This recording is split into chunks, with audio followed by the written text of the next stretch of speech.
All right. Well, welcome to Critical Weight Theory, as I call my podcast. And I guess you can introduce yourself. Sure. My name's Kyle Weingart, writer and director of Cuisine de Pocalypse. Yeah, a fun film about not letting something like the end of the world get in the way of you following your dreams. Yeah, and I guess I will start with a pretty obvious question. What is it like to be involved in a movie or multiple movies? Because most of us are not filmmakers. So, Sure. It's I love it. Honestly, it's a lot of stress always, no matter what I'm doing. I do a lot of crew work as I get to write and direct something every few years, which is what I want to be doing all the time. But you know, uh, we have three kids, so I have to make money all year round. So it's a blast. It's a lot of stress. I think sometimes it cracks me up how seriously we take ourselves when we're all just adults playing pretend, and we're sure, sure. like heat of the moment, it's battle, everyone's, people will be yelling at each other, and I'm like, guys, relax. We're pretending to get attacked by zombies. Like, we'll be okay. And really, that's one of the biggest problems in the world is people taking things too seriously. Hmm. And I think that's one of the reasons why entertainment is important in the first place.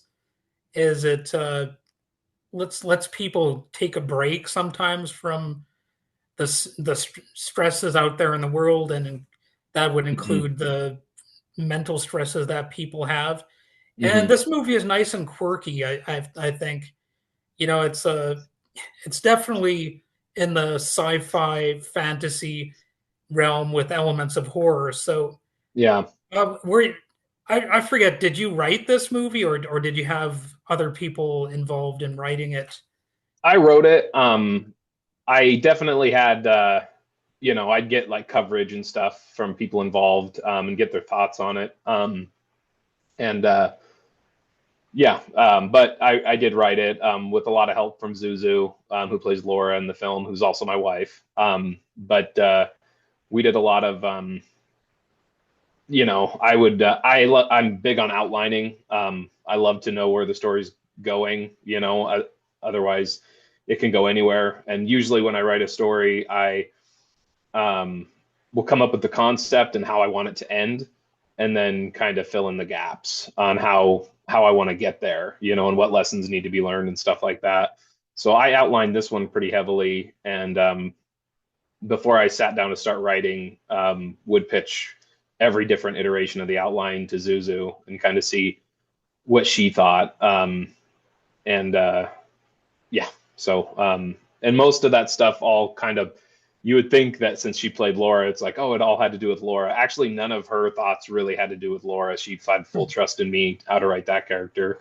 It was mainly the things we were making sure that were resonating were themes like, um, you know, not letting the end of the world get in the way of you following your dreams. And the idea that just because it's the end of the world, or just because it's the apocalypse, doesn't mean it's the end of the world. And um, making sure all those kind of themes kind of came through in everybody, and then also just coming up with the weird way on how can a cooking show save people? Like, how does that even work? Because that was something we didn't have the specifics. We knew, like, okay, this is in order for him to do his hero's journey and come back from all this, he has to use his um, kind of his weakness, I guess,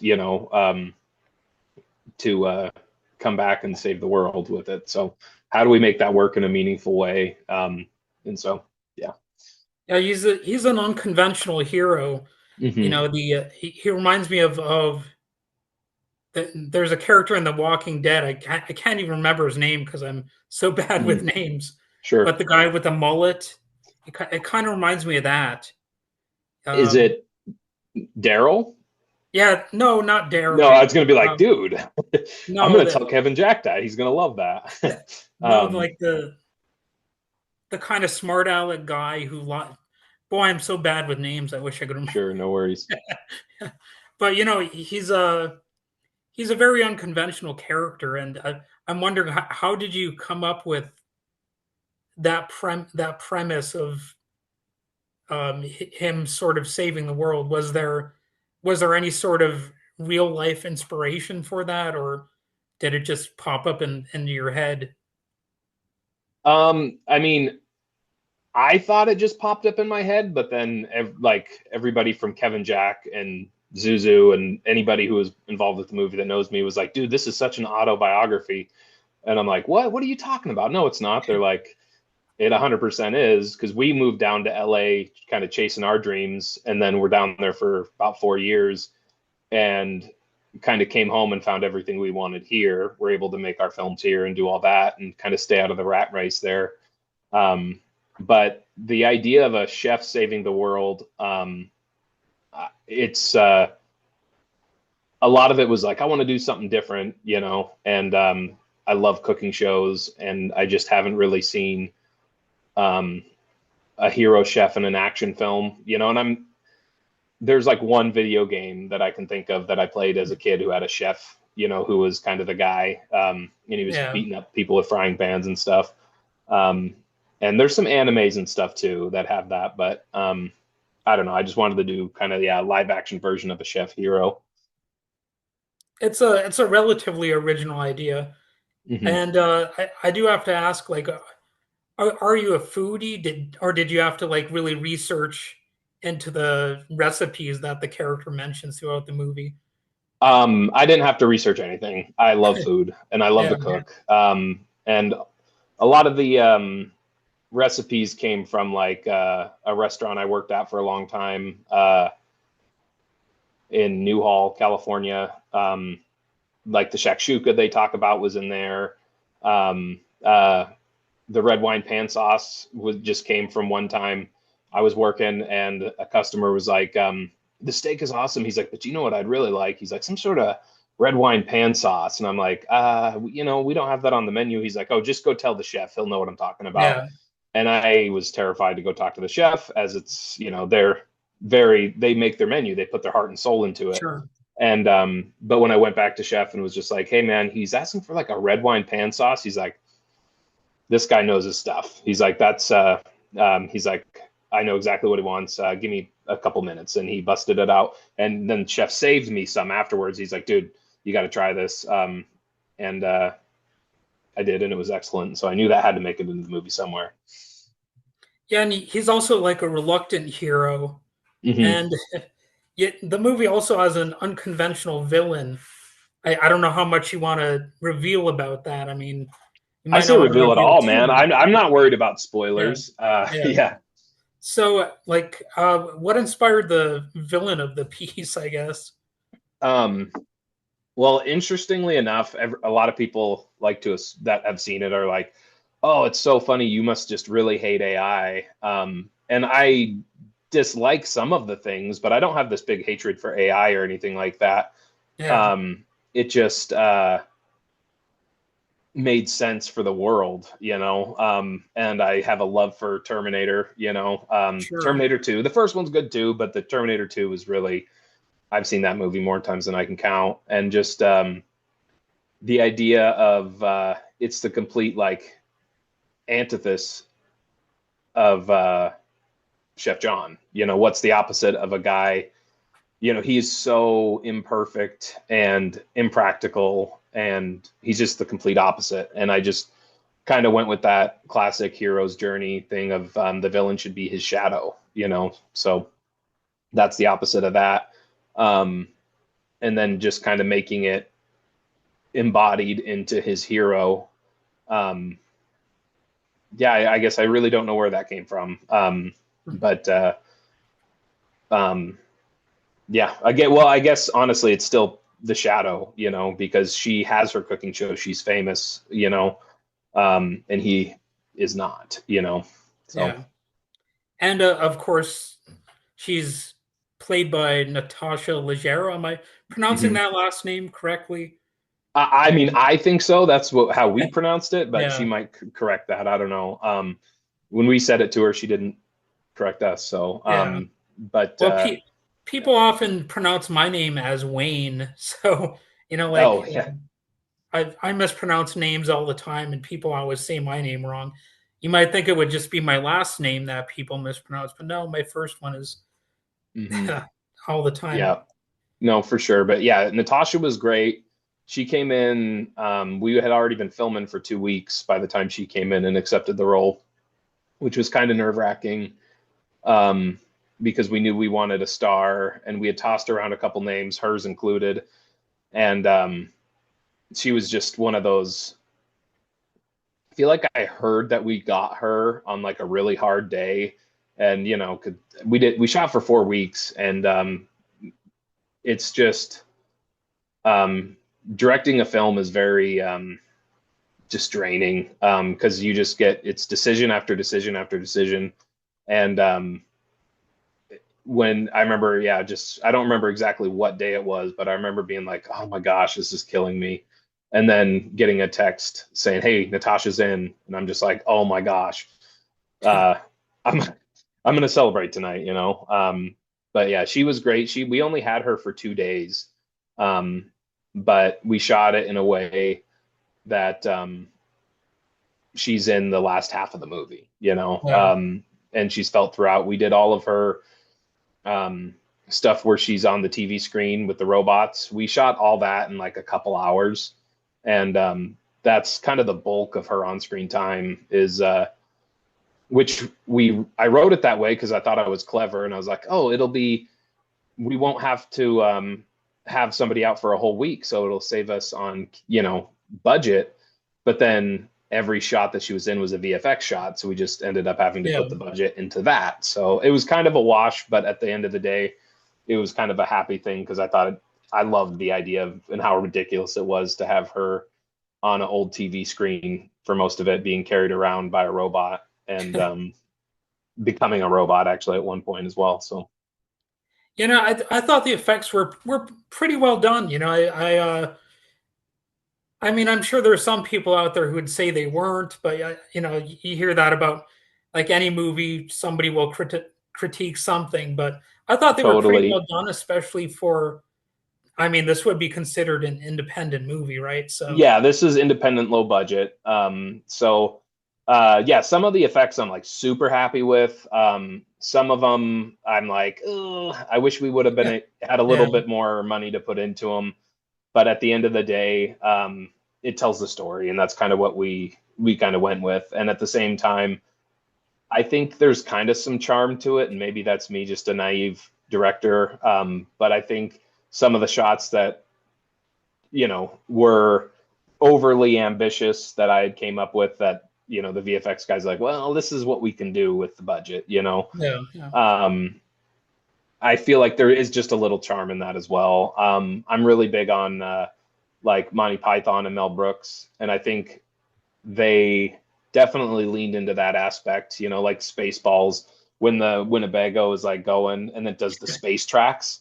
It looks absolutely ridiculous, but I don't know. That was kind of part of the charm of it. And so, yeah, I'm very happy with them. As 80% of them I love, and then there's another 20% where I'm like, oh, I wish we, yeah, would have been Sure. able to have a little bit more time, or got what we needed on set to make these effects happen the way we wanted to see them. And But it's definitely better than Birdemic. I don't know if you know about that movie, but I feel like I've heard that, oh man, that but movie has some yeah. of the most fake looking birds Mm, you could ever see in a movie. Like it's all yeah. about these killer birds, yet they look worse than like little prop birds that could be on a string. Like Yeah. I couldn't even describe it. It's just such, it's just so bad, and the acting is bad in that movie too. But this movie it's better than that one. I Oh, will good. I'll definitely say I that hope much. so. Yeah. Yeah, Yeah. and I think another thing about this movie, I didn't notice like the acting being bad or anything like that. The performances weren't overly wooden or anything like that. Hmm. And I thought the story was compelling enough for me to keep watching. Hmm. And I guess one of the tests of that is, could you watch this movie if you're not really in the mood to watch a movie? And Hmm. sure enough, I was able to follow along. I didn't fall asleep and all Hmm. that kind of stuff. So, Yeah. um, what about the other characters? Like, how did you, the Kevin Sorbo character, for example? What was the inspiration for that one? Well, he was actually inspired by one of our producers who was going to play that role. So, uh, I when I started getting into film in Montana, I met Joe McNeil, who I was like, "Man, you look familiar." And he's like, "Well, where'd you go to high school?" And I was like, "Oh, Frenchtown High School." And he's like, "I was the high school resource officer." And then he's like, "What's your last name?" And I was like, "Weingart." He's like, "Oh, I know you guys. I knew your brother really well." And I'm like, "Oh, I'm sure you did." But so he kind of the character of Officer Joe kind of came through him, and I was like, well, let's just make this character about this cop, self-proclaimed cop, and our sheriff, and then as we were doing casting, we were looking for some name talent, and one of our other producers brought up, well, I know Kevin Sorbo, and I'm like, Hercules, like, I love like we grew up on Hercules, so she hit him up, and then I went and talked to Joe and was like, Joe, if we can get Kevin Sorbo to play Officer Joe, would you mind letting him play that role and handing it over to a name? And he was like, if you can get Kevin Sorbo to play that role, I'll gladly hand it over. And then within a couple days, we had Kevin Sorbo, and he was like, oh, okay, but he ended up playing one of the villagers in New Missoula that gets featured quite a bit. So he still got some screen time. And when it comes to the cyborg character, that was definitely a nod to the Terminator, which you mentioned Hmm. earlier. And I'm wondering what exactly inspired that character. I mean, it's like and there's the iRobot sort of connection Hmm.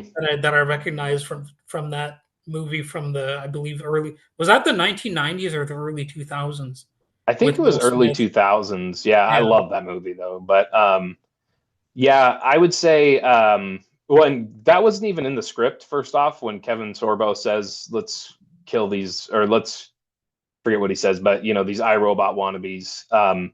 We were just he gave a good take every time on whatever we were doing. So on the second take, he's like, I kind of want to go off script a little bit. Can I play with this? And I was like, oh yeah, absolutely. Let's see what you got. Cause he was really good at just coming up with stuff and being in the world. He's like, what do these robots look like? And I'm like, they kind of look like iRobot ripoffs, iRobot wannabes. And he's like, okay, all right. And then he just threw that line out, and it lives forever Yeah, now. it works, Yeah. That's I actually Um, thought that line might have been scripted myself, but nope. Yeah. The Hercules line wasn't scripted either. He mm, threw that in, and I was like, thank you. But yeah, the android character, who's played by Miget Matanani, he's a good friend of ours, and we met him through casting of this film, but we talk all the time now because he's just such a talent. Um, he was, I wanted to kind of just do the Pinocchio, the Geppetto, like he becomes a real boy at the end.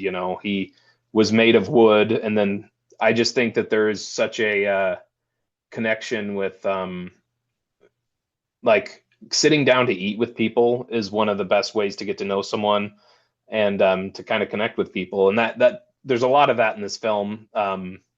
We even had the composers compose the score in a way that kind of tells you that there's a certain piece of music that always plays when they share a meal, and or like have a real moment together. And we just thought it would be, yeah, an interesting story to tell of him through food and family kind of becoming human and making a soul basically for himself inside his metal body, I guess. yeah. And he, there's one moment in the film where he sees one of the heroes die, and he's ready just to move on. He's like, all right, let's go. We got to keep going. And then he just sees what makes humans unique is sometimes one of the many things that makes us unique is they just needed a moment and to kind of reflect, and he sees them, and then he kind of walks over and joins them and just joins them in that moment. And that was his first, like, I like to call it like where he first started to malfunction, before Sure. he was like leaning into these like little moments, enjoying the food. But the first time he sees that it's not just about food, it's also about connection, and humans are unique. That's where he starts to malfunction, and he kind of joins the team for real. It also reminds me of a little bit of the end of Terminator 2, where it becomes more clear that he has been gradually becoming more like a human being, or whatever, however you want to phrase Hmm. that. So Yeah. I think I think that was a nice little homage, if you will. Yeah, I wish I could have felt the way for him to go down with a thumbs up, but there was no way to do that in this No, movie. We couldn't do no, the lava. We spent all our lava money in Lava Land. So, yeah, yeah. So if somebody wants to get involved in filmmaking, like what are the steps that you would recommend? well, I guess it depends on how you want to do it. If you Sure. just want to make art, and keep your day job and just make movies, then it's just about getting a group of people together that want the same thing. If you want a career in it, um, then I would recommend getting on set, whatever that means, starting as a PA, um, doing whatever it takes to get on set and meeting a good professional crew. I mean, because anybody can throw a camera up, especially now. I mean, our phones are good, take good video, but if you want something to like look like a movie, feel like a movie, it's different than just putting a camera up there. People really got to know what they're doing. And there's also, it's just the biggest zoo. Making a movie is the biggest zoo that you'll ever be a part of. Yeah, And you kind of got to see how it all flows together, because a lot of people from the outside, they just don't get how much goes into making a film. There's so many little aspects, and it's all about the schedule at the end of the day. And if you don't know how to stick to a schedule and don't realize what these little things, all these little things that can happen, that can set you back and then destroy your day, and then you have to cut a scene, can do. So I think it's super valuable to get on set as much as you can and see, what kind of area you want to be in. But if you want to write and direct, I would say um, write and read scripts, and then get a role on set where you can be close to the director and see how they work and see, what works for them, and kind of borrow from the people that you watch. sure. Yeah. And what parts of that did you do before this film? Like what sort of projects were you involved with? So I was doing like I did a lot of independent films. Like kind of, I was started out doing the stuff that I was talking earlier about, where it's like, oh, it's just me and a bunch of people who are passionate about doing this. And we did that for a while. And then I kind of wanted to get serious. So then I started doing actually script supervising, which was a good way to be close with the director, because I'm right there, standing next to the director pretty much the whole time we're filming. But it's a very kind of intricate role on set, and it's like very not a creative role. I mean, it can be in some instances, but a lot of the time the job is to tell every department they're doing their job wrong. And every once in a while you can come up with like a solution and pitch it, and then the director will be like, oh yeah, hey, that's a good idea, let's do that. um but a lot of the time, being a script supervisor is just being like, oh, hey, this doesn't match this other scene, or hey, camera crew, you put the camera on the wrong side of the 180 and now the eye line's off. And yeah, it's or actor, you missed the line, you didn't say this line. And it's kind of a soul sucking job, because yeah, you just feel like such a big bummer. um, yeah, but I did that quite a bit. And were there any moments where you were you were wondering like what what a character's motivation was or anything like that? Did you ever question their motivations? On Cuisine. Oh, yeah, yeah, Or yeah. yeah. Um, I mean, not really. We'd kind of workshopped all these characters, previously, before we started filming. There was the moment um in Cuisine when Andy does what we like to call this SpaghettiOs suicide, kind of towards the end. Um, there was a lot of question on that. I remember walking out to the set with Miguet, and he's just like, and this is my Miguet impression. I got to be honest with you, boss. Um, I have no idea what's going on in this scene. And I was like, oh, no, you don't? And he's like, no. And then Kevin Jack, who plays Chef John, kind of walks up, oh, yeah, I got to be honest. I don't either. And I'm like, dude, we have like, I was like, there's a lot of coverage in this scene because we got to shoot 7 different versions of Miguet because he's cloned so many times in it. I was just like, so I just, kind of went over it, how there's a spaghettio in the paella, and that's what's killing the robots. And yeah, I don't know. I had to kind of, because yeah, Miguet thought there was. He's like, is there like a sniper robot like hiding somewhere that's killing all these guys? And I'm like, no, it's the spaghettios. And he's like, what? And I'm just, anyways. So it was. I guess that wasn't like character motivation, but that was one of the big explanations I had to do on set, and even in the edit when the editor was editing it, um, he sent me a text. He's like, hey, I'm concerned with this scene. And he kept, kind of sending me texts like that. And then all of a sudden he sent me one.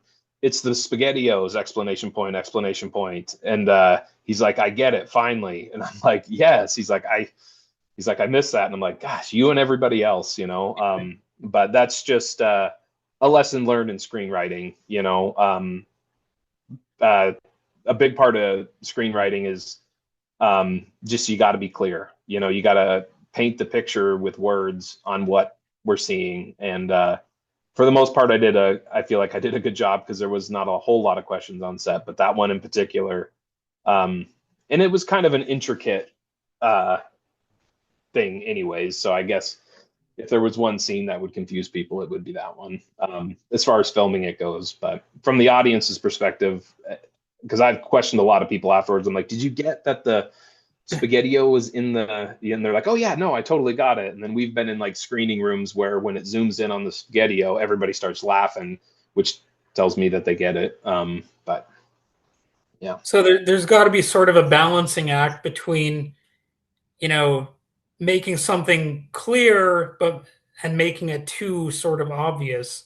When it comes Yeah. to the story idea, you don't want to necessarily beat people over the head with it, but you got to in some way kind of make it clear what's happening. hmm I guess that's Yeah. the struggles of telling a story.